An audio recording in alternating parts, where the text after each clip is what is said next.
Oh, good morning, good morning. Andito po tayo. Ang ginagawa po natin ngayon ay berm stockpile para sa kalsada. Kalsada po 'yan, kalsada po 'yan, kalsada.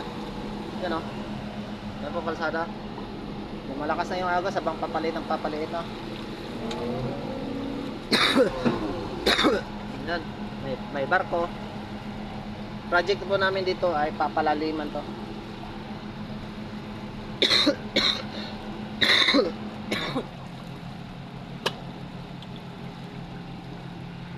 So, ganito po tayo ang trabaho natin.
Lumalalim na yung ano natin backpack.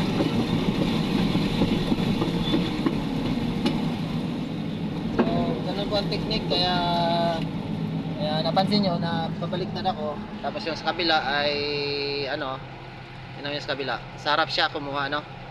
Oh, so malaki ang pagka-diferensya namin no. Kasi kaya ganyan po yung style natin kasi pag once na ang tubig ay sasalubingin natin yung buhangin ay malakas kumain yan. So malalaman agad natin no na bumibigay yung buhangin o kahit anong bagay mas pagpaagos ng tubig, tinan yung pagos ng tubig. Dapat hindi salubong no. Para maramdaman nyo. Tapos huwag kayo kukuha dyan sa gilid. Isa rin yan na cause. Dapat dito talaga sa likod. Mahirap yung kuha ka sa harap, kuha ka sa gilid, para tayong ano dyan. So, dito lang po to sa Zambales. Yan. May birds kasi na ano, susuplayan namin. Yan po tulay oh. Tulay. So, ingat po tayo lagi. No? Ang ginagawa ko ay berm stockpile. Mamaya siguro mga alauna or alas 2 pag matapos ko to kasi maikli lang to, magcha-channeling ako. Ang channeling na naman ito ay iba na naman, sana ay maabot pa kayo. Iba ang pagcha-channeling ko rin. Siguro yun muna. Kaya ingat tayo sa trabaho.